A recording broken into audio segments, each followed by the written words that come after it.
Ladies and gentlemen, welcome to another episode of Bloop and a Blast Baseball Podcast. My name is Big Sexy. I am the Bloop.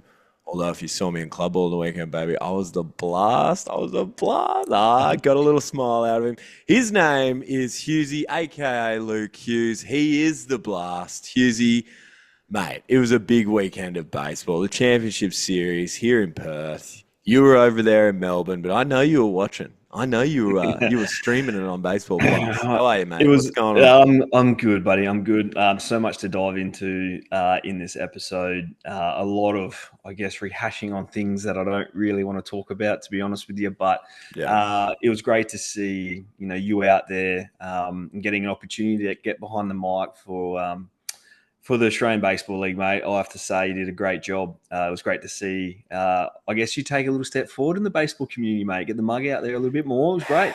Nah, I think it was just a guy that was around and can talk into a microphone. I think that was the the high bar for entry. The one thing I want to touch base on was more so the outfit fit choice Friday night. Nice and casual, black T-shirt. Then you got ABL'd, and all of a sudden the next day you had the khaki pants on and the button-up shirt. What happened? Well, yeah, you're right. I did show up pretty cash. I mean, I'm a pretty casual kind of a bloke.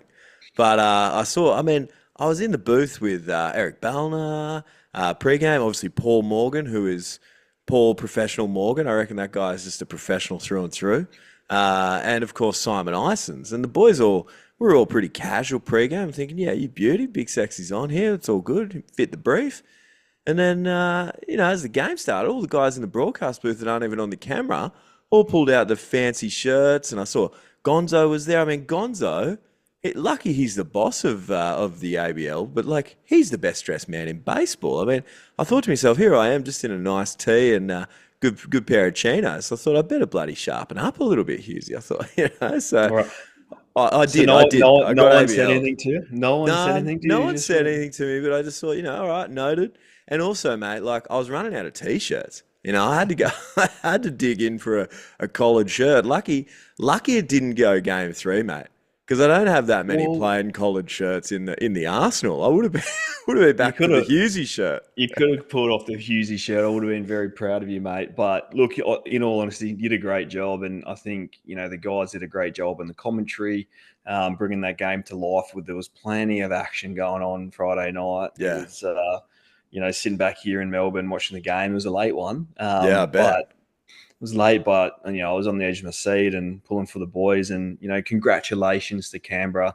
Winning a championship is very, very special. And they can sit back and look at the season that was, and there has been so many ups and downs for them. And rolling through last game of the season, into the final series, coming back in game 1 against Sydney, rolling them in game 2, rolling out there against the Heat.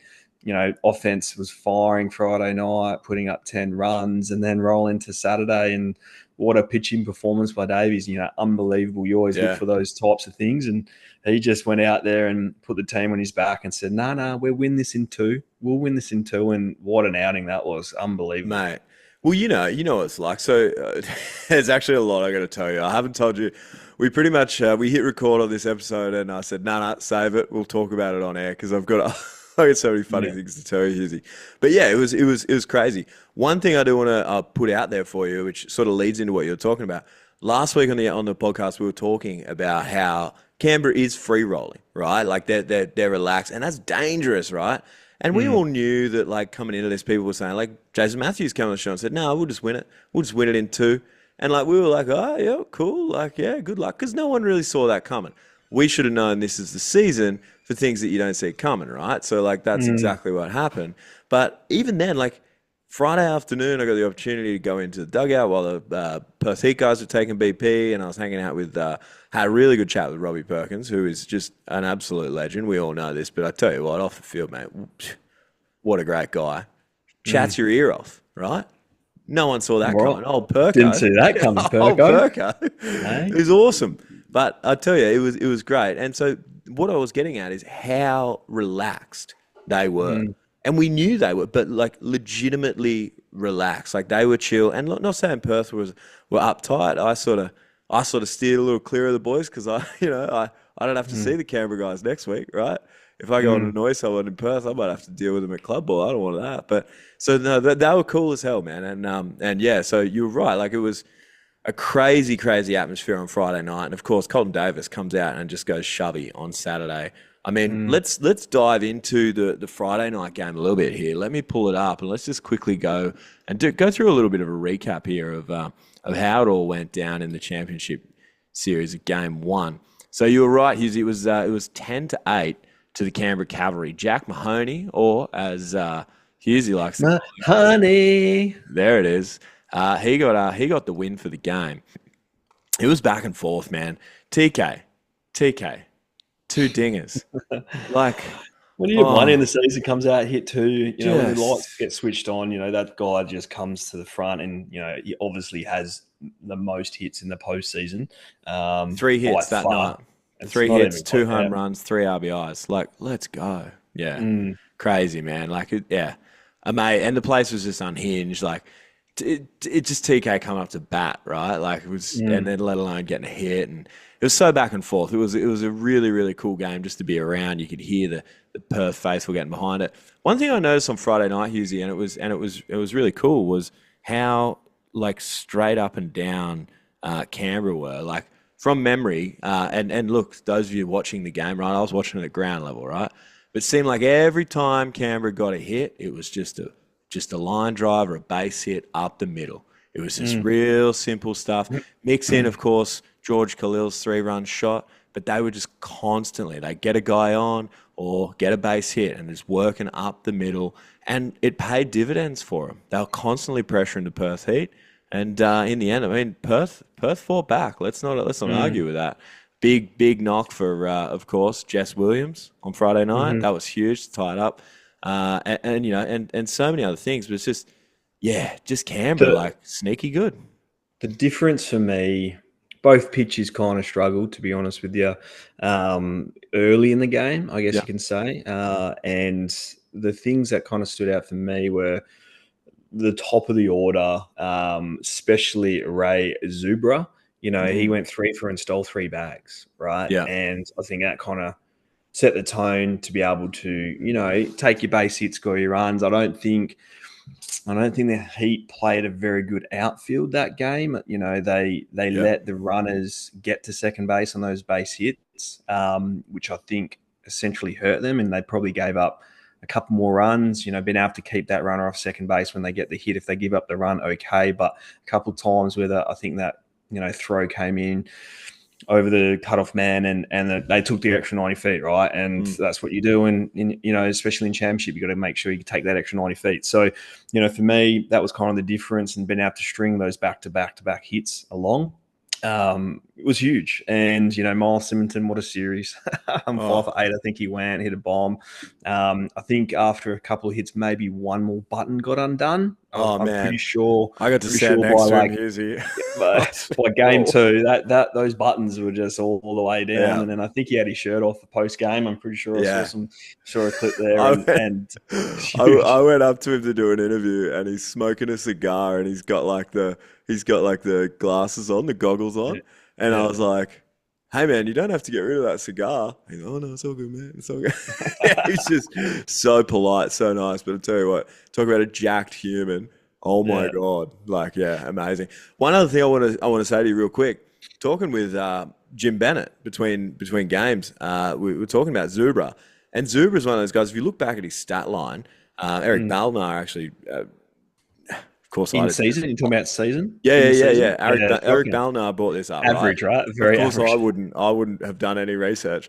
Shout out to Mm. Eric, but yeah. So he was talking about that. He's like, you would, what's this guy doing? And Jim sort of said, he said, hey man, like we stuck with him. He's a gamer. You know what I mean? Mm. And then sure as hell, like look what happened. He comes up big when it counts a little bit. So yeah, it's pretty crazy. But I think the difference in the game after the two starters found themselves in trouble most innings was the ability for I guess Canberra, and I'm going to want to get his name right, Kawagashi, who pitched really well the whole entire year. And I think we talked about the strength of Canberra and their bullpens, probably based around a couple of the guys, And Kawagashi was the guy that just steadied the ship. I think 3 innings, gave up maybe 1 earned run, maybe, Right. punched out 5 guys. And I think that middle part of the game was where Canberra were able to, I guess, put the foot down, score a few more runs, and then essentially, that was the difference in the game for me.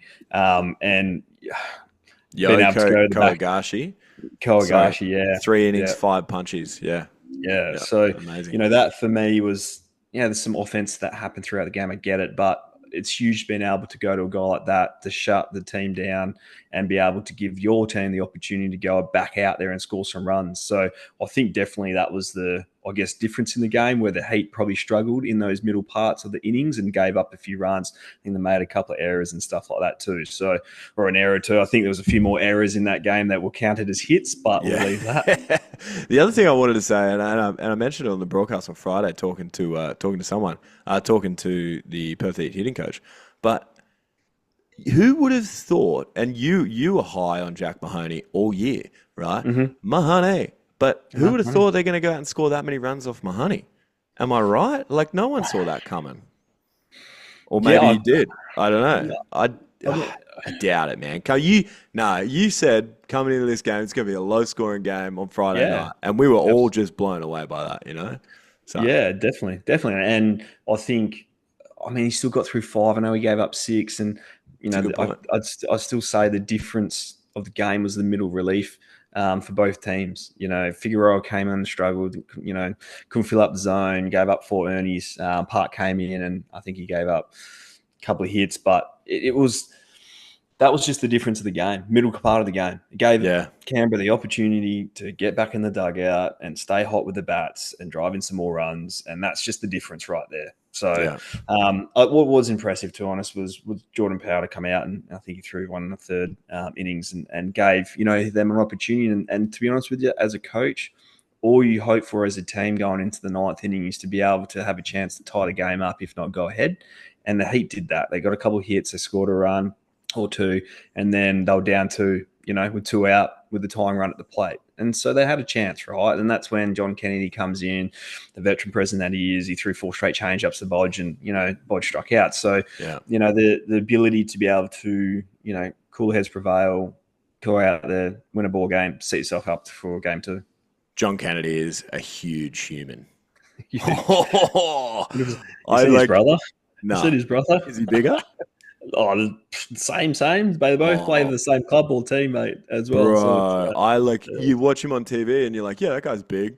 And then I stood next to him and I'm like, oh my God. But he's not thick, like in a bad way. He's not a lanky dude, He's thick. A big human, man. Mate, he's got some weight. I don't know what that big boy weighs, and I guarantee what it says in the books, it ain't true. I'm not taking the first hit up at John Kennedy. You wouldn't get that. It's an Eastern States thing. But anyways, let's move on to the next game. Of course, it was game 2, which again, no one saw it go in 2 games except for Canberra, right? And of course, the story out of this game, we all know it. It's Colton Davis, right? Goes 8 and what do you go? 8 and 2/3 or something like that. 8 and 2/3. Yeah, 8.2 innings, 5 hits, no runs, no earned runs, 4 walks, 9 strikeouts. Guys, it was amazing. And you know what was really cool, man? The story evolved of the game, I'm sort of up in the booth and I'm running down, doing what I got to do, running around trying to get a read on things. We're watching the bullpen to see if Canberra's got someone going in the bullpen and not. I looked in at the end of the 8th, and I went down to the behind the plate side of the third base dugout there in Perth. And I was trying to get someone's attention, and I looked in just to see, and he was locked in, man. He was still there. He was there. He's in the zone sort of thing, fidgeting around thing. I was like, oh my God, this guy's going to go again. We expected him out from the 5th or 6th or, for a long time. And then he goes out there but the really cool part about it was at that point, right? He's gone 8.2. Perth's down 5 runs, right? And he walks off the field. And I won't forget it because I was down on the third base line at this point. I'd moved all the way around. And little tip of the cap, and there were so many people, and not just Canberra people, right? Because there wasn't that many Canberra people there. Perth people, everyone, just giving him a round of applause for the job that he did in Game 2 of the Mm. Championship Series. I mean, that was sick. That was really special to see. And yeah, I mean, hey, well done to him. He did an amazing job out on the mound there for the Canberra Cavs in Game 2. Well, I think what he did well was like he attacked the zone, right? Like how many did he have a walk? He had 4 walks in there, but 4. I mean, he attacked the zone. He had a good tight slider working, very good tight slider and a changeup, right? So, I think in maybe the seventh or sixth or seventh inning, he only had like 75 plus pitches, so he was cruising. And I think the Heat kind of went both ways. They tried to, be aggressive. That didn't work for him. They tried to take some pitches. That didn't work for him. Nothing could get going for the Heat offense in game 2, unfortunately. And it was tough to watch as the innings kind of went by. You could see the energy within the dugout. Well, the Heat lost it, and Canberra had it. And I think from about the 7th inning on, that enjoyment factor of knowing he's cruising, he ain't going to give up anything. He's got his stuff tonight, and you could start to, I guess, think. And it's hard to do this, hard not to do this, but they could see the finish line. They could see the championship. They could see them holding the trophy, celebrating, putting the gogs on, smoking a cigar, drinking some beers. They could see that happening, right? And with every inning, you could kind of see them get a little bit more excited and all that stuff like that. But they played such composed baseball throughout the whole 2 games. And that's probably something that, won them a championship, right? Yeah. The free, loose, whatever, we're just going to go out there and play. And the Heat, on the other hand, and especially in game 1, they're a different team. They're a bit more of a high energy, especially coming from the Latin players. That's how they play, right? They're up and about. They're fiery. They're like, let's go type of thing. And there's completely 2 different clubhouses right there. So, kudos to Davies to going out there and dominating. And then, to be honest with you, I like the fact that John Kennedy came in to get the last out. Oh, yeah. Like the Aussie guy, he's Yeah. been there, like he's closed games out all season for him. And, there's plenty of guys in that team that didn't have the opportunity to play throughout that series, but that's finals baseball. That's what happens, especially when you got a pitching performance like Davies did. So, like Kennedy, last out, bang, gets it done. Thanks for coming. It's one of those things, right? So like, and I'm a fan of baseball, right? So both of those stories I love. And it's one of like, you won't get this, Hughesy, but to any of our listeners that play MLB The Show, right? You're trying to get your guy in. You want to see him go and shove the whole game. But, that final out of the World Series, you kind of want to throw it to your guy that's been your long-term closer, right? But you're like, what do we do? So it was almost like a beautiful little story there where Dave's had the chance, right? He had the crack, and then Jim said, "You know what? I can have my cake and eat it too. I've given him a chance to go 9 complete, but hey, now I'm going to bring in this guy, John Kennedy, who's been in Australian baseball for how long, right? And hadn't won one, and now he has. So it was. He told me he didn't win one. Was he not on the Aces roster when we won? He told me this was his first one. Okay, maybe he wasn't there. Maybe he was hurt or something like that. I might Yeah, have to go well, back and and look, research hey, him. please, anyone, if you're listening to this and I'm wrong, and also if your name's John Kennedy, you can definitely reach out and tell me. But hit us up at Bloop Blast Podcast on Instagram, Facebook, and all of the socials. There you go. There's a little plug. Okay. But yeah. Anyways, there you go. So no, it was pretty. Yeah, I don't know. That was just a really cool part. That was a really cool story. I love that. You got to, like you said, turn it over to an Aussie guy and go from that. Another thing I had to tell you real quick was Jim was low key real happy at me at first. He was like, "Yeah, man, you backed us into getting in the championship game. Yeah, that's awesome." And then the next day I saw him. This is on Friday, and then on Saturday I saw him, and he's like, "Hey, man, on the I just caught up on the most recent one. You picked Perth. What are you doing?" He blew me up when I messaged him saying, "Congrats, mate." He's like, "Oh, none of you guys picked us," and I was like, "I got nothing, man. Congratulations." I just said to him, "Hey, man, what do you expect, bro? Like, I'm sorry. I went with my word, and now, hey, I've got to go for the Heat." But anyways, it is what it is. But yeah, no, Jim was awesome. Jim was really cool. Also, the other thing, just real quick, out of that last episode, a bit more feedback for you. The groundskeeper at Perth, he is very angry with you. And he might have not like quite blowing me up, but he was blowing you up in front of me. And I'm like, "Hey, man, I'm not his liaison officer. You go straight to him. You've known him longer." So the best part of This is this over the is green grass incident for I, those of you that aren't in the loop.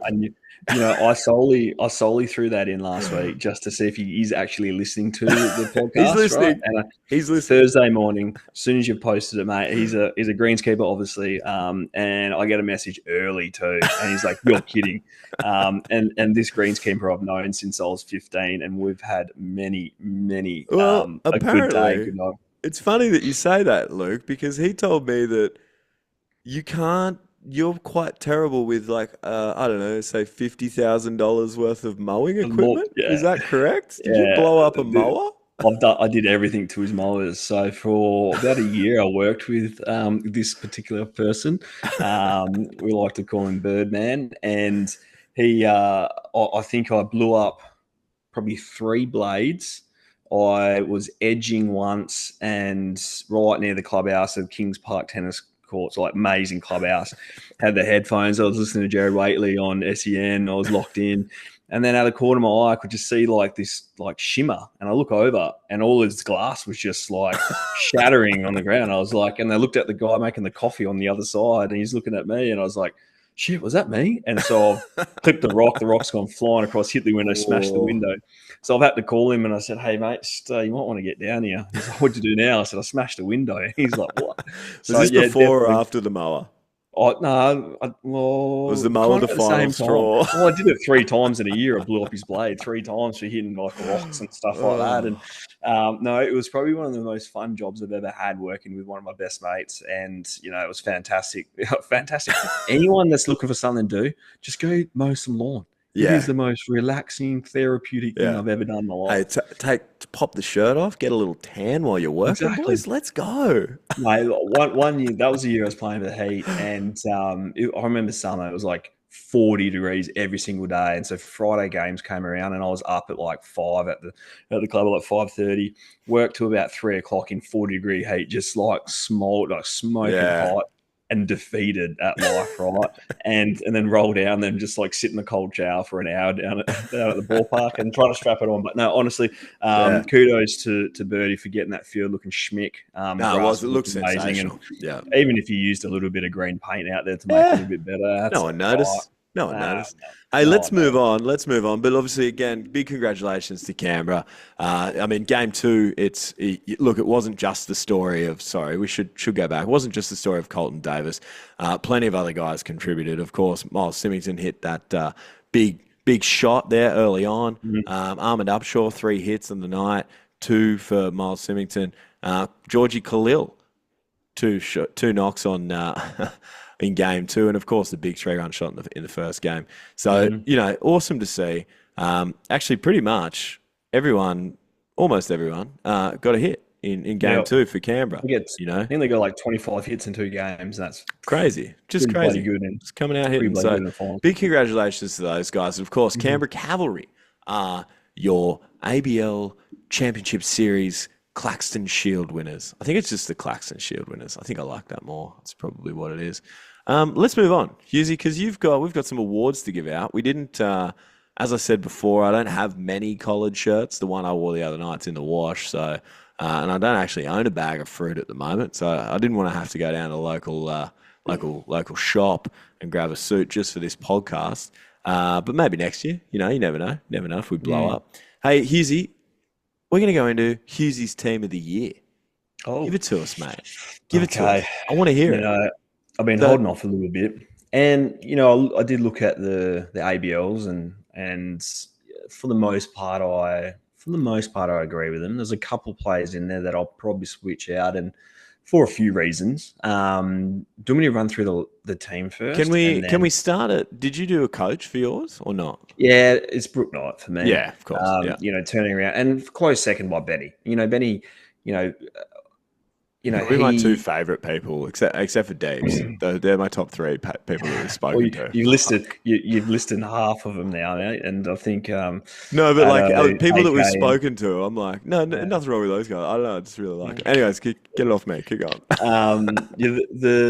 The big thing for Benny. Like, he was consistent all the way through. They weathered the storm late. They weren't playing great baseball. He's not a guy that is too up or down. He's really level-headed. And, that helped that team, win a championship. Brook Knight turned the franchise around, instilled, I guess, the confidence amongst the young playing group. And, we look back at it and they are young. And I know they had a lot of, other pro guys that had come out and had a really good pitching staff. But, they took a huge step forward in my mind. And hence why, for me, Brook Knight is, the manager of the year on my team. So that's the reason around Brook. Do you want to roll into the starting nine, which I've got? Starting nine? Yeah. So for those of you playing at home, Hughesy's got a starting nine. How many pitchers have you got, Hughesy? I've got a full team. So I've got starting nine, 4 starters. I've got about 6 relievers. I did go 23, so I'll probably throw in an extra person on the bench, but that's okay. It's my team. I do what I want. And then I've got a few special mentions. I've got a few special mentions at the back end as well. Yeah. All right. So, go with the starting nine, and then we'll get into the pitchers later. Starting nine, Dale, Whitefield, Birdie, Holsizer. What positions? Come on, mate. You got to give us positions. Okay. Dale, shortstop. Whitey, centre field. Birdie, first base. Bodge, DH. Perko, catching. Matthews, second base. Knighty, right field. Wardy, third base. Okay. So that's my Who was left field? One. I have Holsizer in left Nico field. Holsizer in left field. Yeah. So the notable omissions or changes from the ABLs would be the Holsizer's in left field. Bodger's moved to the DH spot. Birdie's over at first base. And Briley Knight is in right field. So that's pretty tidy. Yeah. The reasons why I don't think those other guys played enough games, to be honest with you. And if we're going to go down that path, we open it up for a lot of other players that only played around that 20 game mark, like the Rizzler Dizzler, your man. Like, if you're going to go down that he's path, doing. This is nothing against those players. This is just my reasoning. For me, it's like you got to play a little bit more of the season in my team to be able to qualify. Hughesy team. In my team, this ain't anyone's. It's just my team. Yeah, I like it. So those guys. There's a lot of similar guys in there, and they all are very deserving to be in that team. Jared Dale had just an unbelievable year offensively and defensively too, right? He made some really good plays. He's, really, I guess, elevated himself as an ABL, star over the last couple of years. Whitey's been Whitey. He just does his thing now. You know what you're going to get from him. Birdie, same thing, right? Veteran presence in the heart of the order, bangs away. Holsizer, I know he had a few ups and downs in the outfield and all that stuff like that, but if you look at his offensive numbers, they were special too. Bodge and Holsizer literally, I feel, had nearly the exact same type of season offensively. Very similar RBIs, home runs, average. Everything was basically exactly the same. Perko behind the plate. There's something to say about a guy that can hit and play the defense that he does and manage the pitching staff and everything like that. I was talking to a good friend of mine, Alan DeSan-Miguel, about how hard it actually is to be that offensive, catching, and managing the pitching staff. And I think it's very underrated amongst the baseball fraternity, understanding how hard that is to do. And for a long part of that season, he was banging and hitting 350. He probably had a quiet last couple of weeks, hence his average dropping down a little bit. My bench. Yeah. Oh, sorry. I still got a couple of guys. Matthews, obviously, everyone. Briley Knight, I think, really well deserving, and Wardy as well. Offensively, he had a really tough time first couple of series. And he just went out there after that and banged. And, I think he ended up with about 8 homers too. So that's where I'm at with that. Bench is Jesse Williams, Ray. Nearly snuck in my team over Perko. Pure numbers. I'd probably pulled him back because he plays at a small ballpark in Brisbane and he probably popped a few cheapies out. But, I think his name hasn't been mentioned around the traps at all. And he had a fantastic season for Brisbane. And, he's definitely my backup catcher on that team. And I do have to say Robbie Glendenning. And the reason why I think Robbie deserved to be in there, he had, a pretty, I guess, average middle part of, a few weeks there where you could noticeably see how much he was struggling, and he had found the way and the ability to make some adjustments and play really good brand of baseball at the back end, swing the bat really well for Melbourne. And I don't know if you go back to watch him from the start of the year and see his swing to the end of the year, you'll be able to notice the changes that he's made. So I commend him on being able to do that and battle through some demons and come out in the back end of the season playing pretty well. Who was So your that's my ace? offense. Sorry, who was your ace? Oh, you haven't gone through that. Who was your Yeah, one so start? Sorry. my pitching staff now. I've got 4 starters. I think I've got about 6 relievers as well. So it's, for me, in no particular order. We got Mahoney, Alex Wells, Gunnar Kynes, and Ferreira. Okay, so they're my 4 starters. Okay. I think, Gunnar is another guy. If you go back and look at his numbers, to have a 2.24 or something around that at Brisbane, that's special. Like that's hard to do, right? And the guy that I've got a special mention of a few people that just missed out, which I'll touch base on. But I think looking back and looking at those numbers, pretty special.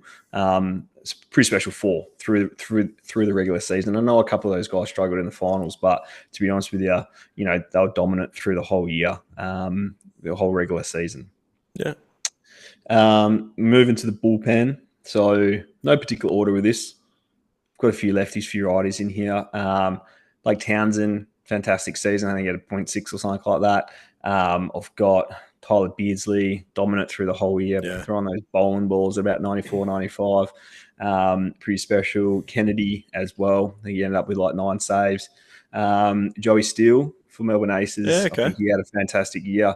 A little bit under the radar, and what he did late when he went into the starting rotation as well was probably huge. Something that he hadn't done before, and he gave Melbourne an opportunity to, potentially get through to the finals. Unfortunately, they didn't. But Colin Wynn, another guy, started a couple games, but for the most part, he was out of the pen, and I think he had a handy guy to season. have. Like, hey, one of your starters go down. Let's throw him out of the pen and get him on. And he did have a couple of really good starts there too. And then Kolgashi, couldn't go past him. I just think he was just the go-to guy for Canberra in different situations and in tough situations, high leverage situations throughout the whole season. So that's kind of, and look, I've probably missed a few. That's fine. I've got some special mentions here, and this is kind of looking back at a couple of starters and some other guys. So I've got Davies. So I went back and looked at his numbers, and I kind of somehow whiffed him this year a bit throughout the season. And I went back and, I think he finished in like a 3 ERA. And, we all know what happened in the championship. Fantastic. Connor McDonald from up in Queensland. He hits guy too, man. Was a bright spark, for that starting rotation, especially on a Sunday when you go out there, and a lot of the time you're playing at the ballparks, day game, wind's probably blowing out a little bit at most of these places. Tougher day to pitch, to be honest with you, during the day games. And I think his numbers were like really, really good. I've got Bollinger as well. I think he was nasty throughout the season. Same thing. He always is. Like, there's a reason why he's continued to stay in the game for as long as he has. I got Osterberg from Adelaide. I think he had a great year as well. And Jimenez as well from Adelaide. I think he had a great year. Nasty, yeah. Being able to, long relief, pumping 94. Like, he was really, really good for them throughout the whole year. So that's kind of my guys. And look, I know I missed out. There's a lot of other people there that can probably flip in there and get an opportunity to make my team. But that's where I kind of finished out. That's nice. Yeah. Yeah. I'm a bit surprised. I shouldn't be. Obviously, Mahoney's there. We know you love Mahoney. Really? You left that? Lachlan Wells? Like a pretty good year. He had like one outing where he got roughed up, which hurt his ERA. But like, really? You're gonna leave out my brother, man? Come on. Who do you want to sack? Who do you want to sack from a team? And look, of course, of course, mate. Like, you could sub him in and or the other, 5 guys that, especially pitching wise. Not taking anything. I think he ended up with like a 3 or something thereabouts. 3.17. Lachlan. Got to be in the 2s, Lachlan, if you're going to get on my team, mate. And you didn't get in the 2s, so you missed out on the team. I'm just looking at Jack Mahoney and Alex Wells' stats now. This is why I don't look at stats, because I just end up looking into them. I think Mahoney was like 1.9 something around that. Yeah, something like that. Yeah. So look, it's a tough thing to do, and like putting that down and miss guys out, we can have an argument or a discussion around. Yeah, I love it. Hey, if you guys don't like Hughesy's team, fire all of your abuse to @Bloop Blast Podcast. Mm. I'm the one that gets it. Hughesy doesn't see it, so I'll just absolutely rage with you. Yeah, absolutely. Please do. Please No, do. that's cool. I think they ended up being like 23 players, so I snuck another person in there, but I don't care. It's my team. I guess So now yeah. I've got to go and do a tile, so that's sick. Thanks for that. I'll have to go and do a Mm, post with like a tile, like the ABL mm, did. Hughesy's team of the year, and just yep. all these players. So that's awesome. Thanks, bro. Cheers. Appreciate you. Welcome. All right, well that's cool. Congratulations to those that made Hughesy's team of the year. Mm. Um, next one we're going to throw out there is the blast of the year. The blast of the year, and that is home run of the year. Hughesy, I'm gonna let you take this one because this is your thing. You like this one. You're the blast.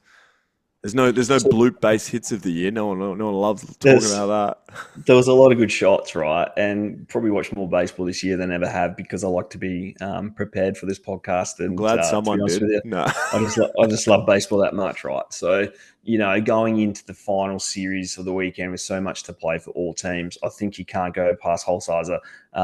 Hitting a go-ahead home run in the top of the ninth after being down a couple of runs and coming back to beat Melbourne, knocking them out of the finals and giving Canberra the opportunity to come in. I think in that situation, especially after he had some tough moments in the field Yeah. during that series. But he came out, Oppo home run, snuck one down the line there in right field, which is a good place to hit in Melbourne, especially on day games on a Sunday too. So, that's my blast of the year. I have about three or four. Go. First one is any of Dizzler's home runs because they were Yeah. just nasty, and I love that guy. The other one would be the broken bat home run from Ricks and Wingrove. I think Mm-hmm. from memory, it was way early on. It was like either tie it or win it, I think, in Adelaide. And then, of course, again in Adelaide was when Hawley from the right side put one over the hill and no one knew if it Mm-hmm. was fair or foul. Mm-hmm. That's just, nasty. But yeah, you're right. It is probably whole sizer there coming up big in a spot where, he'd had some troubles Mm-hmm. defensively and then comes up big and did what he did. Mm-hmm. That was pretty cool. Well, there you go. Congratulations, Nico Holsizer, on Hughesy's blast of the year. The outing of the year. Outing of the year. We don't have a better name for it. It's just outing of the year. Hughesy, talk to us. Who is it? Look, we can't go finals because he's won the MVP and clearly outing, set the tone to win a championship and all that. So sorry, Dave. It's okay, mate. It's You've got regular a champion. season. Let's say It's regular regular. season. We'll Yeah. just go regular season. There's a lot, right? And throughout the whole year, there's a lot. One of the outings, and I think at a time that Brizzy needed it and still gave him a little sniff, was bowling a going out there. And I think he threw maybe eight. I don't know if he got the CG 10 punch outs in the second last or last series of the year. And I think for me, he was nasty that night, and I did watch some highlights from that game. And that's my, I guess, start of the year. There's been plenty, and I'm sure the people just come at me hard and you Yeah. forgot about this guy and that guy. We're going with one start, right? And Yeah. so that's what I've got. Do you have one by any chance? The only one that comes to mind is obviously no, I shouldn't say the only one, but and it was in finals anyway, so it doesn't really count. But there's Mm, Lockie Wells going bloody 9 innings, complete game against Perth in the first game, mm, giving up 2 hits, a bloop and a blah. That was just sick. mm. I don't know, just something about it. Probably just the fact he retired 20 plus straight, Yeah, just that was that. pretty special. And in But my head, I was that thinking, was mate, in finals, so is what it is. doesn't Falls really count. outside. Yeah, But yeah. in my head, I was like, do I give him a bit of a hard time because he copped the L in that game? But No, all can you jokes stop? aside, You've snubbed my brother one time already, and now you're nah, going at him again. mate, No, he was it's all right. nasty. Let's He move on. was Let's move on. Come he on. was cruising, mate. That was a great outing by him too. Yeah, I agree. So this one is the Super Catch Award. Now the Super Hmm. Catch, obviously, I mean it's pretty straightforward. One of those sensational catches, and there's been quite a few good Hmm. ones.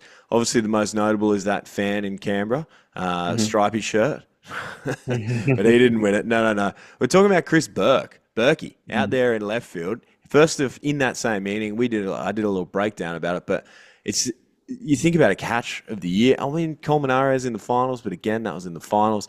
But Hmm. you talk about that, first of all, he robs Max Durrington of potentially his first ABL home run over the left Hmm. field wall. Nah, Hmm. brings it back in. And then later on in the same inning, pulls off this 360 pirouette of a Hmm. catch. And that for me is the super catch of the year. That was sick. So Pretty congratulations, much. Berkey. You've done it. What about, and you skipped over the bloop of the year. Do you have a bloop of the year? What's defined bloop of the year?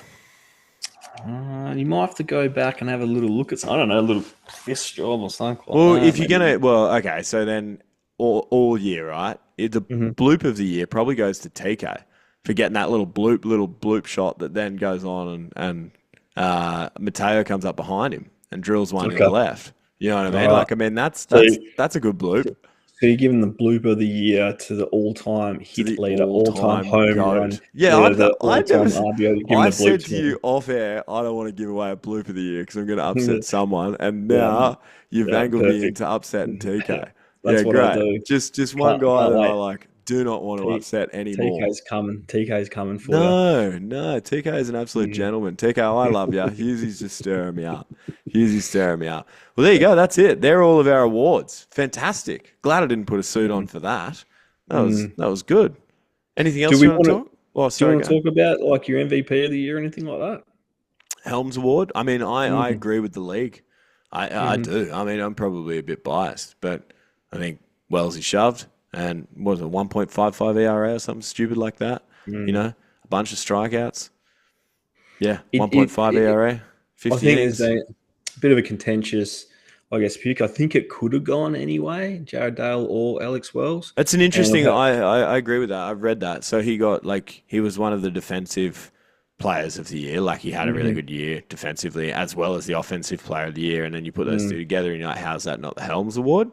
So like Yeah. that's fair. I can hear that argument. Um, but I mean, someone go and give me the definition of what the Helms Award is. Like the most outstanding player. It's the MVP, is it? Is that what we're It's talking interesting about? because I guess the argument will be, Dale.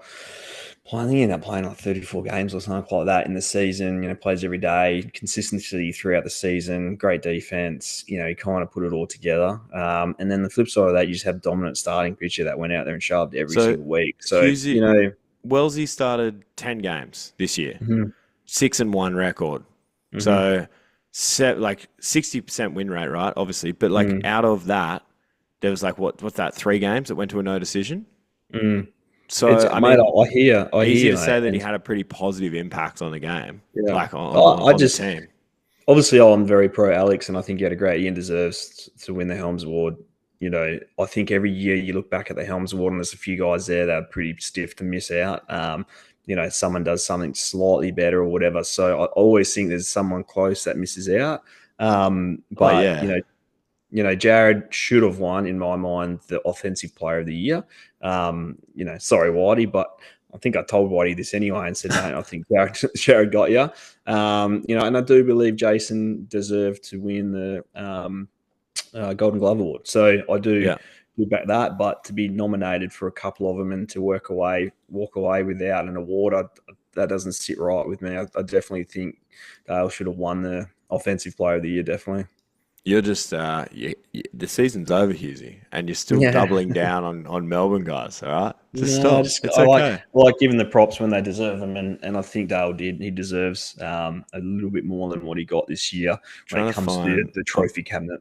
Pulling it up on Baseball Reference, trying to find like deeper stats, but I Where do you want to go? I'll can't. tell you. Dale hit like 385 or something, close about. Popped probably 4 homers out off the top of my head. It's just a good solid year. But anymore, we don't have Yeah, to go into any yeah. more than that. No, that's It's, fair enough. yeah. Fair enough. Here we go. A last minute addition, and not by value at all, Jim. I should I shouldn't start it that way.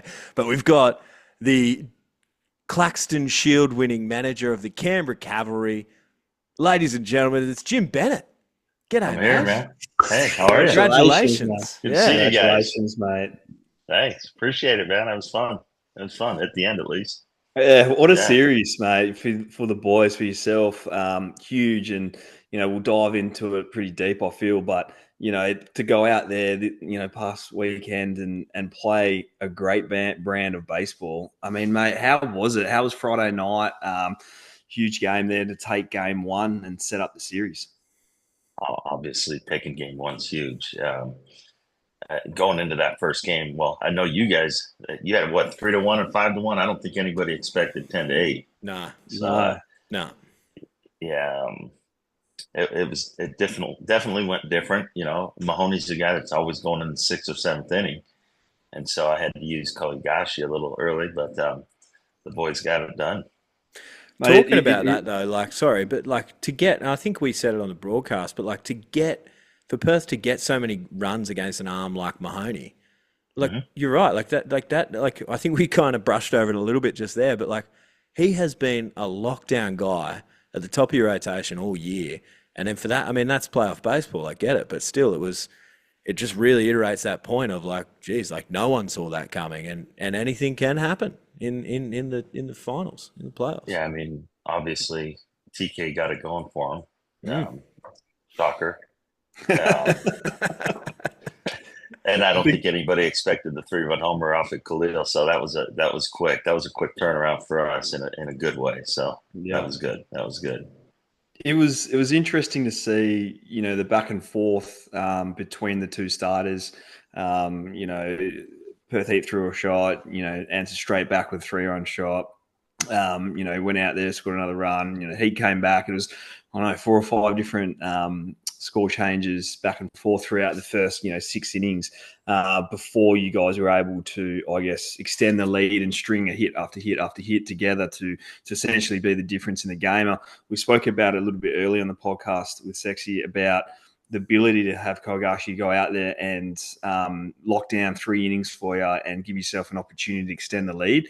How big was it for the club, the team, to have a guy like that to go out and give you 3? I think he only gave up 1 run and be able to set the tone for late in the game. He's a guy. I tell everybody he's my unsung hero. Like he doesn't get a whole lot of credit from people because you don't talk about the guy that gets you to the closer. You talk about the Right. starter, the closer. Yeah, Yeah. he's been the guy that has got us uh, to a position to win a ball game. So he's been huge, and I like to keep him at 1 or 2 innings, but obviously you got playoff time, so do what you got Yeah. to do. Yeah, He did make my season. I don't remember what we called it, Hughesy's team, but he did make my bullpen. And I just think what he's been able to do over the course of the season for you as that setup guy. I think, as you said, they get skipped over a little bit, and I feel he was the difference within the game. Where for the Heat they went out there with a guy who essentially gave up a few runs, and you guys were able to extend the lead, and you just had to lock down those 3 innings in the middle part of the game to give the offense a chance to score some runs, and you guys did that, right? And to be able to go to a guy like John Kenny to close out the game, he's done it for you guys all season, had a fantastic year. It must be nice to turn the ball to him in the ninth to get you 3 out to win a game. yeah. You got Johnny. He's kind of a cool cat. He just give me the ball and go get my ground balls mentality. So everybody knows who Johnny is. They know what he's going to do, and he still just keeps getting his ground ball outs. He's nasty. Yeah. I just, and I've said this, or I've said this already, but like, you know how much of an absolute weapon he is. Like looking at him, you go, yeah, he's a bit of a unit. And then I stood next to him on Saturday night, and I just said, oh my god, this guy's like a giant. I still can't get over how big he is. The He's big just man. man, like he's nasty. But anyways, yeah, I'm sorry that that was my It's little funny you say takeaway. that because literally every day I see him, I'm like, he's bigger than I thought. Yeah, yeah. Every time I see him, I'm like, dude, you're I'm bigger. glad it's not just me, Yeah. Jim, No, because I like I he's a was like, big man. oh, He's a jeez. big But man. I noticed in game one, and Sexy noticed, and we've been chatting about it a little bit around I guess, the dugout chemistry. Yeah. You guys looks like you're really level-headed, cool, calm, collected. You're in there like the guys are having a good time, but it was not too high, not too low. It just had this sense of calmness across the whole team. How was it in the dugout throughout that game?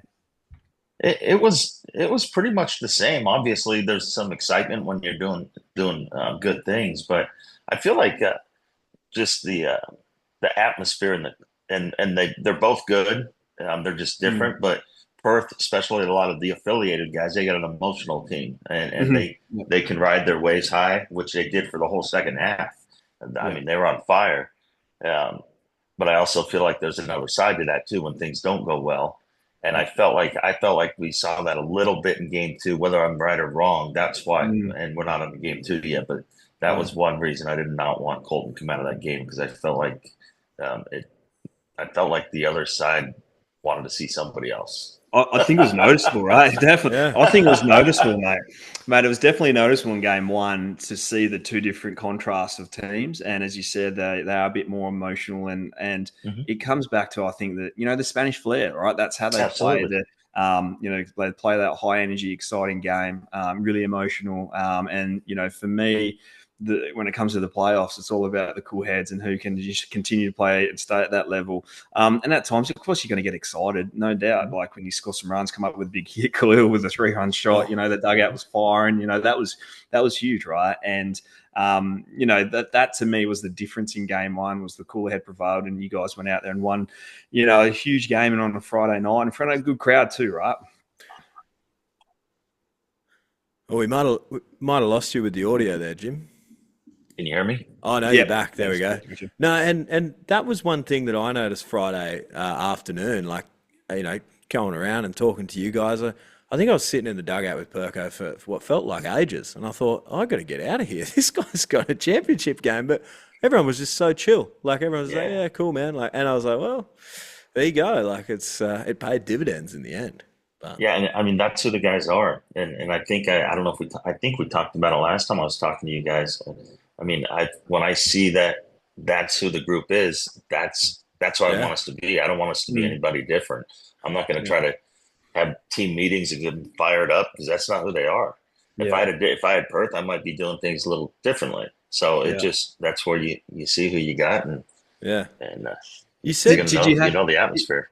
Did you have a chat to the boys after game one? And did you have No, a chat to them about it? didn't say a No. word. Did Yeah. not say a word to them. Yeah. yeah, Played the wow. game. We showered and went back to the hotel. You said Yeah. something really interesting there before, Jim, and we'll move over to the Saturday game. You're talking about Colton, and you said like because of obviously the highs and the lows of how Perth can be, you didn't want to take him out. So like that's a really interesting point to me because like obviously on the broadcast side of things, we were sort of talking about how like is this the time he's going to take him out? Is he going to take him out in Mhm. the fifth, the sixth? And he had a few moments like that, but it's really cool to hear that you were literally like, no, I want to leave him in. And I mean, look, don't get me wrong, it Mhm. was obviously the right decision, but it was just really cool to hear that. I mean, can you give us a little bit more on that? Obviously, like I asked Yeah. Colton. Yeah. Yeah, Yeah. sorry, you go. It's not just it wasn't just seeing the other side. First of all, it's got to be about him first. Yeah, Can Mm. he do it? Does he still have the stuff? Is he laboring out there? That's to me. Those are the first questions. If he's laboring, he has a big long inning. Okay, don't get greedy. yeah, He did his job. I truly believe he was good to go every inning, including the ninth. yeah, Yeah. I did go out there a couple times when I saw just a little bit get off with a little bit of command, but I never saw him lose it. I never saw his delivery get whacked out, and he was the same guy.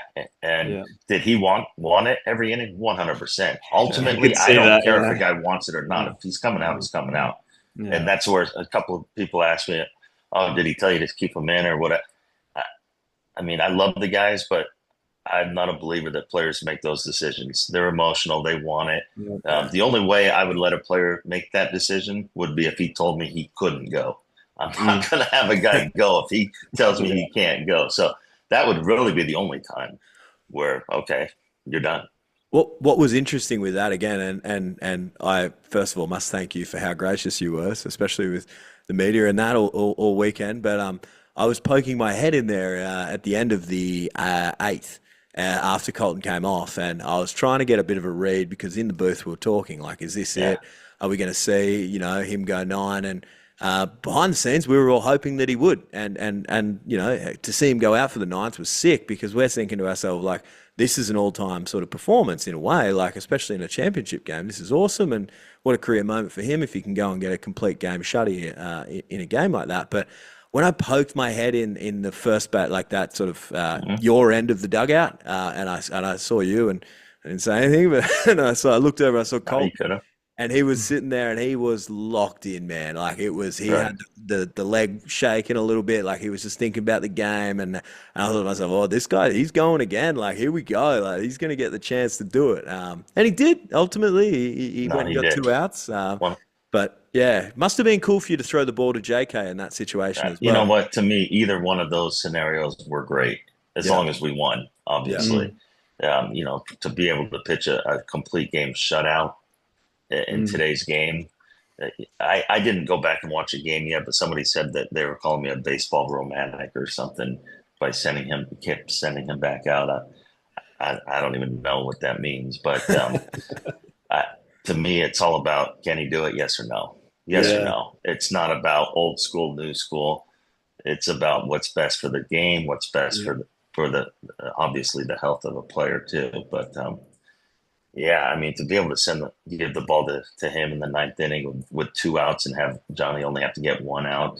The only thing that I was contemplating was, am I going to pull him out with 1 runner on base or 2 runners on base? Yeah. The only way I would have pulled him out with 1 runner on base if I didn't think he was throwing enough strikes. Yeah. If he was still throwing strikes, I was gonna let 2 guys get on. Especially after there was an out. Now, saying that was after there was an out. So if nobody's out, the first 2 guys get on base, he's done. He would have been done at that point, no matter how they got on. But a lot of those decisions do come into: is it a strike issue? Are they hitting him? Did they get a weak hit? Are they barreling him up now? So there's those things, but I felt like that was the right time. I was shocked that he wasn't even really upset with me when I came out. We talked after. I love it. He got mad at me one time, and he can't. And it was awesome because, I mean, total Texas guy. He comes and when he's in locked in mode, it's yes sir and everything. When I'm talking in serious, he gets right into serious mode, and it's yes sir, yes sir. But one time I took him out, and he wasn't happy. I loved it. And then he felt bad about it and came back to me and apologized. I'm like, dude, you're good, bro. Like, if the guys you want, man. I'd be mad if you weren't upset. I'm still taking you out. I don't really care, but I love it. It was awesome.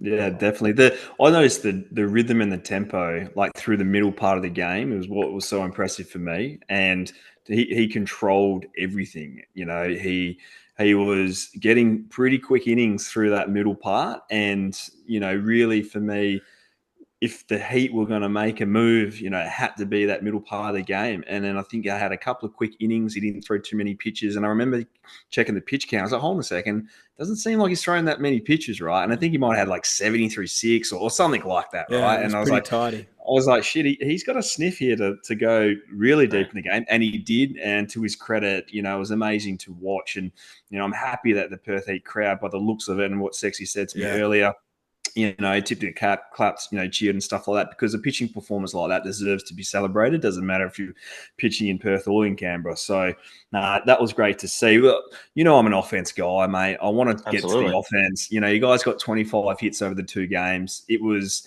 impressive to see the teams come out and swing the bat. And for me, it was how they manufactured runs. It wasn't like, okay, there's a couple of home runs. Miles hit another, hit a home run, set the tone there in that game as well. But it was like the string of the hits together. The consistency throughout all at bats through both games was quite impressive for me. Yeah, I mean, we've been swinging the bat the last couple of weeks. Finally, we hadn't done that in a long time, and so it did all come together. I think a guy who was kind of a fan favorite all year and got talked about a lot was actually the guy that he had the MVP series. If that was more than 2 games, Miles Symington's the MVP. Yeah. But the fact that it's only 2 and a guy threw half of the 2 games, it's kind of tough to not give it to him. But I mean, Miles Symington had a pretty huge series for us. We were tossing, like, we were talking between ourselves, like the broadcasters, like who would get it, rah rah rah, and yeah, that was that was one of those names. You're like, well, this guy, like, hey, like, come on, Yeah, we had, and the funny thing with him is he actually in the first game on one of his swings he hurt his pec, and I wasn't overly concerned about it because we had a chat, but I also know his mentality. He's going to play through anything, so I don't want him to get hurt or whatever. But he came out the next day and BP, and he's got this short swing that's just going boom right to the ball, right on, and I'm like, that looks different. And he couldn't do as much, and boom, he comes right up, and I mean, when he got that ball to right field, I knew the ball was out. I don't know if a lot of people did, but I know when Miles it's a ball like that, it's going out there. Wow. And so he still benched probably 200 kilos the next Oh, day, even with his torn. Yeah, it doesn't really matter. He probably did it when they went out and celebrated that night somehow. I don't know. I Yeah. got to, another guy I got to stand next to, and I was like, I've got you on height, but I definitely don't got you on much else. That's about it. Your gut might be a little bit bigger than his, though, mate. What do you reckon? Just a touch, just a touch. Yeah. I'll just leave it alone. No, it's just I've got to get a couple of digs in occasionally. Absolutely. Mate, so the last, I guess, 3 innings for me, I'm not putting words into your mouth, but and I know you're in the middle of the fight and all that stuff, but it did seem to me that you guys started to even get more relaxed. It's like, man, we're just 9 outs away from winning a national championship. We're in the Claxon Shield, and then all of a sudden it's 6 outs, and I feel like you guys had the opportunity to really soak it in. And as much as you didn't want to get too far ahead of yourselves, but it just seemed like, you was counting down those last 9 outs, and, the next inning came around, counting the next 3 outs, and moving into the 9th inning, it just seemed to progress really well for you guys. No, definitely it had that feeling. Now, saying that, just as much as anybody else, that anything can happen in these things. It's baseball. But it did feel that way to me. And normally I don't feel that way. I'm going to stay locked in the same, and not that I wasn't locked in, but even we left the bases loaded 3 innings in a row. If we could have blown that game out, and we didn't, I mean, that's a 5-run ball game. They got a shot. Yeah. It was just a weird feeling for me. Like, this almost feels too easy right now. Which sometimes that's a scary feeling, but it did have that vibe to it, and obviously it worked out. So yeah. Eric Ballner in the booth said it best. He said this is a 13-0 game disguised in a 5-0 game, and for that point that you guys had left it loaded, and Perth got themselves out of a lot of jams. It was that's cool. But that is where those are the games, though. It's like, you don't see how many runners you left on base, and then we end up losing 6-5 or something. You go, well, that's why. Yeah, it's a little bit different.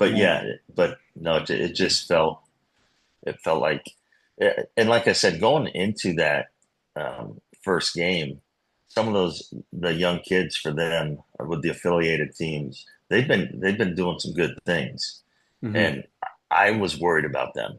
Because it was like, these guys are coming in on a high. That's the part. It was like, we got to get them right away. And fortunately, the guys that were having success in their game were not necessarily the guys that get overly excited. It was the TKs and some of those guys getting some results, and the other guys weren't. And I was like, yes, get them. Yeah. We got to bury them now. And I felt like we did a good job of that, because I thought that might have brought that high down a little bit.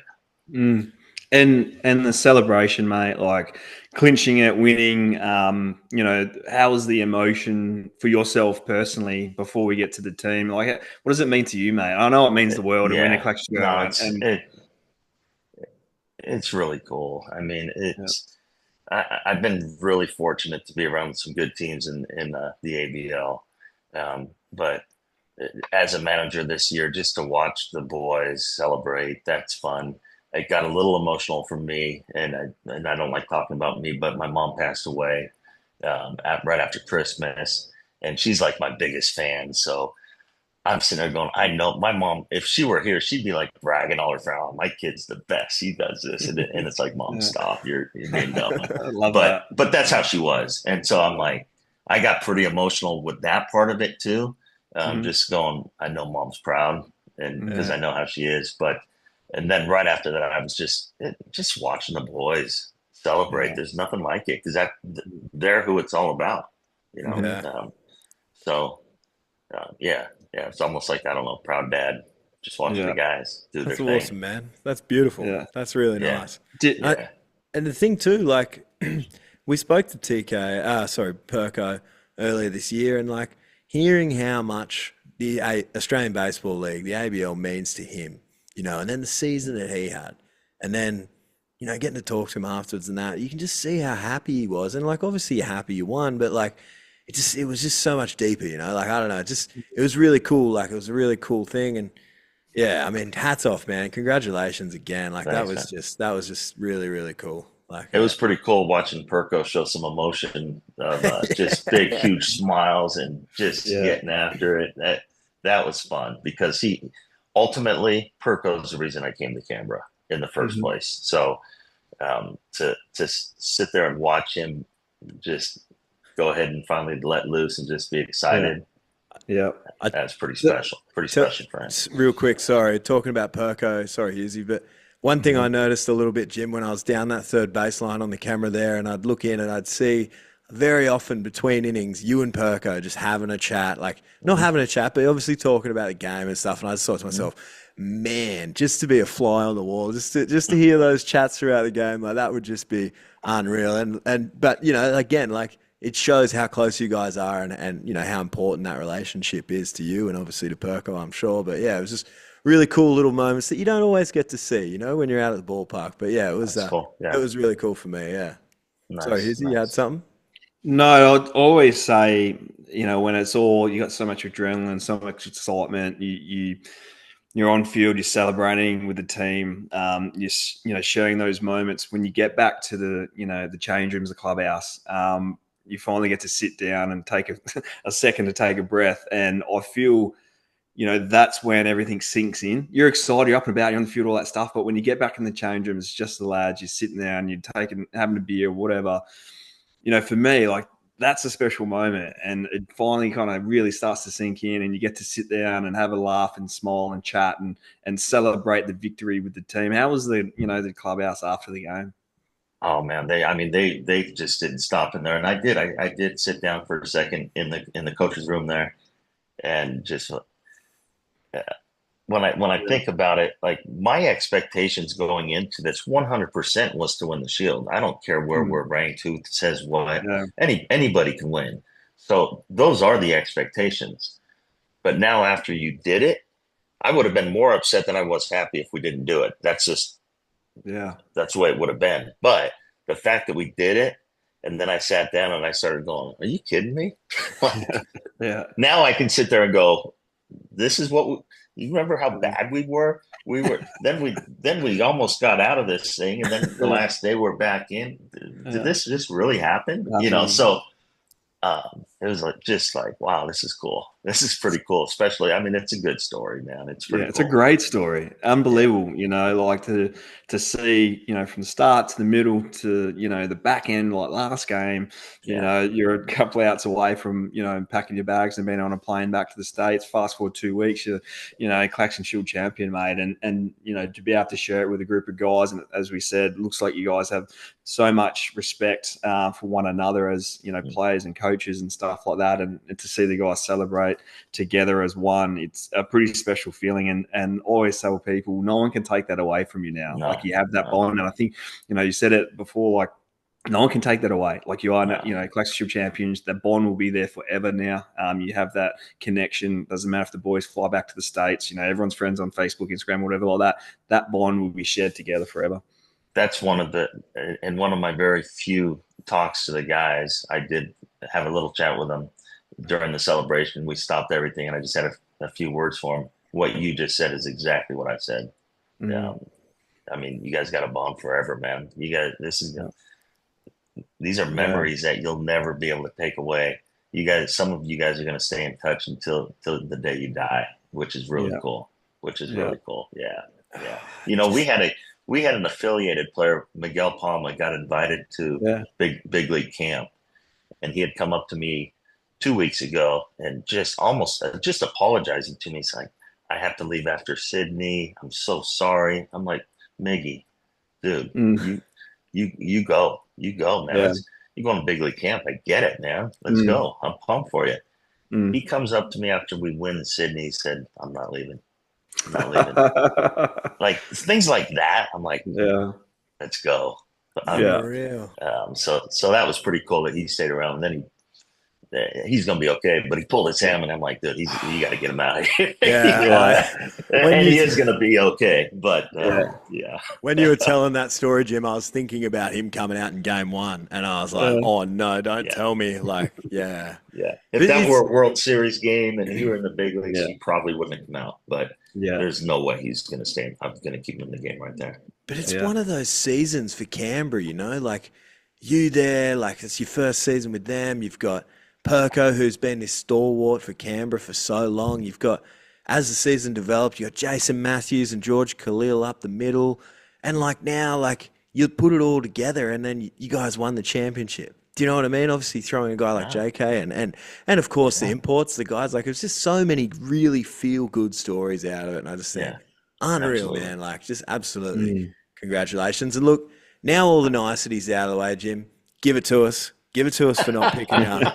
Absolutely flame us, mate. We deserve it. Come on. I know you want to. Give it to us. We're on air. Come on. I was disappointed. I'm not going to, there's two different types of dads, ones that are going to come, but I'm just going to be I'm a little disappointed in Jeremy, and I hope that hurts. It does a little bit, Jim. You know that I'm disappointed. Yeah.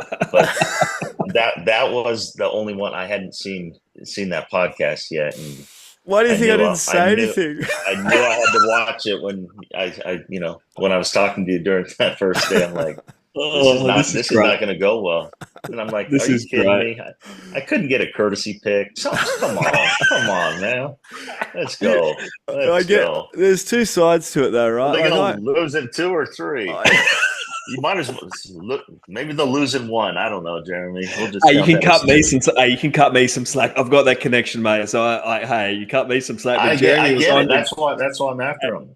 Mate, Jerry, I'm damned if I do. I'm damned if I don't. And I'm thinking he's still got a chance to win because they could win in 3 technically right now. Luke's out, but he's still in. Great. So side note, we did a little thing throughout the year, and obviously the picks and stuff like that. Yeah. I was way behind. Right. Jeremy came up with an idea, double points. I made a run home, tied it up. I think we finished tied, right? Yeah. And when I was in the end of the year, I said, I'm picking Perth. I said. And he was like, well, you can pick Canberra and whoever wins. And then he was like, so the boys were feeding me. So like I cop it anyway. Like I went again because I said that thing in at Christmas time, right? Oh, Adelaide and Canberra, right? So then he's giving it to me. All the boys at training are giving it to me. So I said, all right. I bet against Perth in Adelaide and it nearly broke me, mate. I couldn't do it again. I didn't want to have to do it again.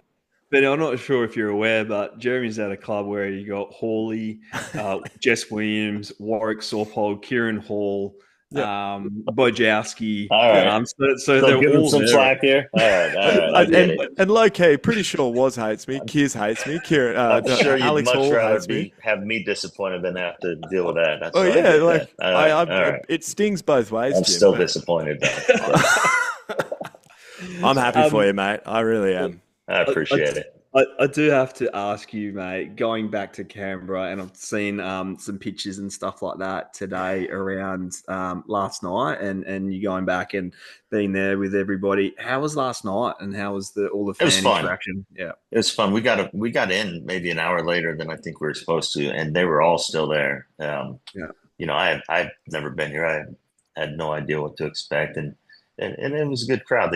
They came out and they were so excited. But just to have individual conversations with a lot of the fans that were there, that's a feel-good thing for me. Just to hear them talk about, it's been so long and we're so excited about bringing it back. And it just that's pretty cool. It was pretty cool. So that was fun. And tons of kids were out there. So that was good for them too. Unreal. And so we're from here, mate. Like, what's I guess, and I said, I think last time we spoke, I don't want to put, you have to make a decision. Like, are we potentially seeing you next year, mate? Like, what's everything look like for you? Don't know. I'm going to go to Melbourne in about a week and see the boys play against Hanwha and do our thing there. I'll be flying home to Arizona. We've got a memorial for my mom, so we're gonna do all that stuff, and then after that, I'll start trying to figure out what's going on after this. Yeah, are you coaching somewhere this year, mate? I'm not. I'm gonna take this year off. I'm gonna go get my right hip done.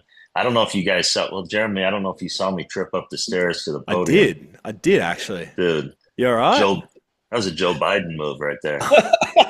It You're was way bad. sharper than him, brother. That Don't was worry bad. about that. You're way sharper than him. Yeah. So I figured I'd be a meme at some point, but And I don't here, know. you're disappointed with me. I made you run down to that stupid camera a couple of times in the weekend, and now you tell me you got a bad hip, mate. Like, I I'm getting my feel hip bad, done. Jim. I'm No, I'm sorry. good, man. I'm good. I was so pumped to meet you when I saw you, obviously because you said some good Come things on, about me. So, come and on, not that pumped, surely. well, Hey, everyone loves well, a big it was sexy. short-lived. I mean, it was short-lived, but I was for a moment. Hey, Yeah, yeah. Hughesy. Friday was good. Saturday, not so good after Hughesy, he had a little listen. Hughesy. Jim was Yes. scouting me at one point. He goes, Oh, "Hey man, hey, what have we got I here? What asked have him, we got man. here?" And then I said, "Jim, don't He worry was about it. honest. It's He was Resi. honest. I'm terrible. I don't want to face like mid-90s, mate. I'm shit. Don't worry about it." No, mate, we appreciate you. And look, honestly, I'm like, good. thank you so much. You were fantastic all weekend. And I know that the last thing you want to do is talk to some idiot with a microphone, but we appreciate you. All the players, all the teams, everyone was fantastic. That's awesome. And mate, look, congratulations to you guys. It is such a feel good thing. Seeing Canberra raise the shield there, and yeah, it just means so much to so many people. So congratulations, and thanks again Appreciate it. for your time here on the podcast, mate. We really appreciate it. I always got time for you guys, so anytime. Mate, you've been great supporting this, and we've chatted and stuff like that, mate. And yeah, I do have to back what Jeremy said, like the support, mate, chatting to us and giving us your time. I really am appreciative of that, and I'm really happy to see you win another one. How many is that for you now, mate? How many Clacks and Shields? I got 6. Oh, Got baby. 6. You got 6. Yeah. It's pretty good. I've been mate. here It's 8 pretty years strong. though, so 2 years I didn't Shit. get one. So What were you doing those 6 out 2 of years, 9. Jim? What were you doing, man? we went 30-10 one of those 2 years, but we couldn't beat Perth in the first round. And then Yeah. the other year, Oh. we didn't make it to the playoffs. We got pushed out the last game in New Zealand. Yeah. Take 6 out of 8. That's a pretty good strike I'll rate, take mate. it. I'll take it. Absolutely. No, All thank right. you so Unreal. much, Jim. I appreciate it, mate. And hope All right, guys. you continue to see you down here. And I'll always run be, into you next. as long as Australia wants me around in some capacity. Yeah. To me, it's so much about the Aussie boys. Absolutely. I always say, I'm like, it may not be like in my blood, but it's in my heart, Yeah. man. The boys, they got me. So I'm always in on anything Australian baseball. Thanks, Jim. Bloody Jimmy. legend. Cheers, mate. Well, look, I mean, that's it. That's it for now. We've got some more episodes coming. To all of you fans, I don't think we've got fans. Sorry, that was the wrong word to say, wasn't it? To all of you guys that listen and girls that listen to the show, we appreciate you. A really, really cool moment happened on the weekend for me, Hughesy, and I know you'll appreciate this. I was standing up there watching baseball in between my little pointing microphones at people gig, and a little girl said to me, she said, "I like your YouTube channel." She said, "My brother watches it." She goes, "My brother puts it on all the time." And I was like, "Oh, that's really cool, man. Thank you." I was like, "If you're interested, you should follow my other one, my gaming channel, where me and my mates swear and play Rocket League." No, I was just joking. But no, it was really, really cool. And I was like, man, that was a really sweet thing. And obviously, there was lots of really, really good feedback from people that we spoke to over the weekend. Telling us that what we're doing is a good thing, and we appreciate that.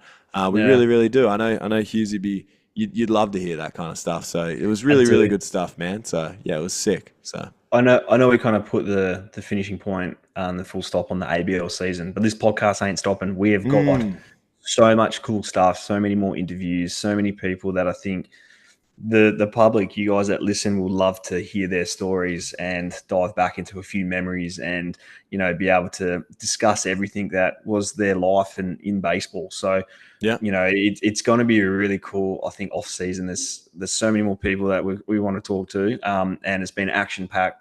Last, what do we got? 12, 14 weeks, or how many episodes? 18, whatever it is. It's been unbelievable, and I thank all the listeners and the support that we've gotten from the public out there. And we always say, like, if you got any feedback, I don't care. Well, that's shoot the thing. it our way, right? Yeah. If you got anyone you want to hear from and for us to interview, just let us know.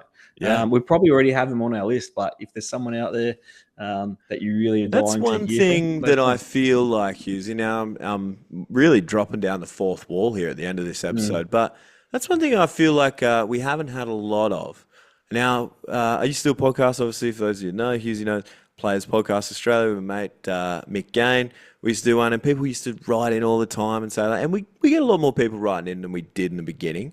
But like, if there is someone, especially with Club Ball Hero, because I know that's something that's like near and dear to both of our hearts, right? Like Club Ball Heroes, and like a really good way to like, just like shine a light on someone that is doing well in your club, or they had a good weekend, or they're a mad volunteer. Like send us a message. We'll give them a shout out, because like, I don't know, it's a cool little thing. And look, I'll tell you what, like I'll probably even try and do a little reel or something like that for the gram, like and tag your club. Like really, I really thought we would have got more and more and more of that. We've had a couple, which has been awesome. Don't get me wrong, but I'd be interested to really pump that up as we go on and really drive in, because hey, it's club ball now all around. Like how long have we got? Maybe 6 weeks, 6 or 7 weeks, maybe. I'll do a club ball shout out. I can do it because whatever, it's my podcast, and I can do what I want. Yeah, you're easy, yeah. So I'll give a shout out to Marty Costa at Essendon Baseball Club, club treasurer. He also does all the teams, making sure that all teams have players. And there's been, it's a difficult time through the Christmas period. Nationals are on, guys going away on holidays, young kids are on holidays, and the amount of work he has done to make sure that we don't forfeit any games, that we put a team out there to play every week. It's a special thing. And I've told him probably, 3 or 4 times throughout the year, he's probably got the hardest job to be able to manage that side. So all the team managers that put the teams together and make sure there's enough players out there across Australia, I commend you for your work, because I know how many messages you guys get on a weekly basis and how hard it is. He also comes down, he's there at every training session, throwing BP, hitting fungos, helping out, whatever we kind of need him to do. He's there all day on the field, like during our Prem 2s game. Or the reserves game, and then into our Prem 1 game, he's there coaching first base. So he spends so much time, but he loves it. And his son plays, and but the amount of time he spends just working through all different elements of the club at Essendon. Huge shout out to you, Marty. There you go. Yeah, and that's awesome. Mad Dog Marty, I'm going to call him. There you go.